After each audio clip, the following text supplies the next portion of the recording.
ಮತ್ತೊಮ್ಮೆ ನಮಸ್ಕಾರ ಎಲ್ರಿಗೂ. ಇದು ಎಡುಫಿಕೆನ್ಸ್ ಕನ್ನಡ ಮನಸ್ಸಿನ ಮೈಕ್. ಮೊಬೈಲ್ ಕಾನ್ಸಂಟ್ರೇಷನ್ನು ಹಾಳು ಮಾಡಿದ್ಯಾ?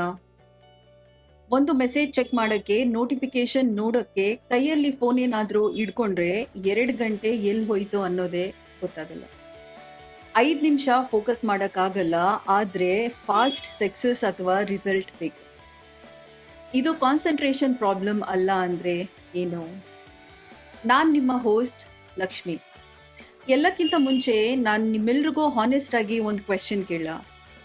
ನಾವು ಮೊಬೈಲ್ ಯೂಸ್ ಮಾಡ್ತಾ ಇದ್ದೀರಾ ಅಥವಾ ಮೊಬೈಲ್ ನಮ್ಮನ್ನು ಯೂಸ್ ಮಾಡ್ತಾ ಇದೆಯಾ? ಒಮ್ಮೆ ಅಬ್ಸರ್ವ್ ಮಾಡಿ. ನೀವು ಓದಕ್ಕೆ ಕೂತ್ಕೊಂಡಾಗ 5 ನಿಮಿಷ ಸ್ಟ್ರಿಕ್ಟ್ ಆಗಿ ಫುಲ್ ಫೋಕಸ್ ಆಗಿ ಓದ್ತೀರಾ.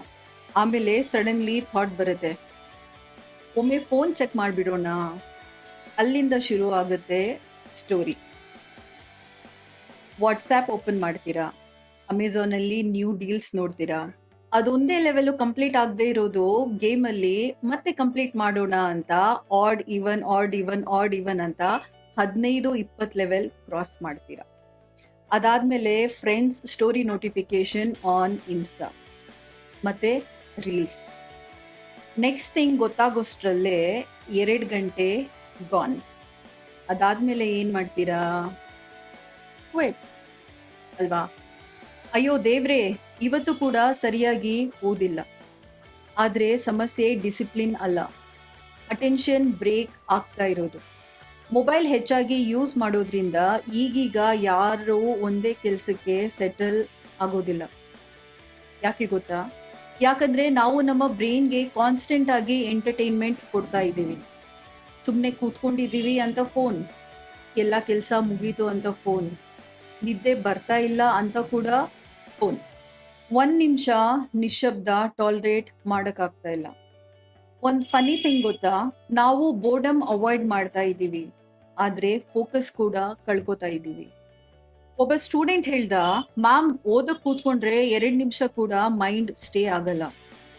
ನಾನು ಕೇಳಿದೆ, ರೀಲ್ಸ್ ನೋಡೋವಾಗ, ಗೇಮ್ಸ್ ಆಡೋವಾಗ ಎಷ್ಟು ಟೈಮ್ ಸ್ಟೇ ಆಗುತ್ತೆ? ಅವನು ಉತ್ತರ ಹೇಳ್ದ, ಈಸಿಯಾಗಿ 2 ಗಂಟೆ. ಅದೇ ಡಿಫ್ರೆನ್ಸ್.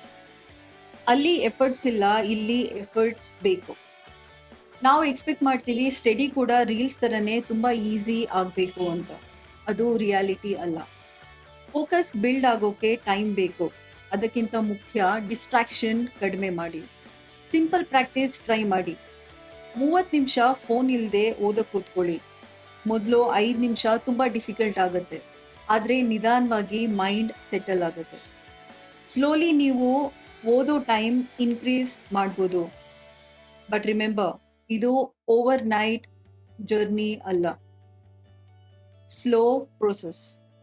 ಒಂದು ಇಂಪಾರ್ಟೆಂಟ್ ವಿಷಯ, ನೀವು ಡಿಸ್ಟ್ರಾಕ್ಟ್ ಆಗ್ತಾ ಇದ್ದೀರಾ ಅಂದರೆ ಅದು ನಿಮ್ಮ ತಪ್ಪು ಅಂತಲ್ಲ. ನೀವು ಇರೋ ಎನ್ವೈರ್ನ್ಮೆಂಟ್ ಹೀಗಿದೆ.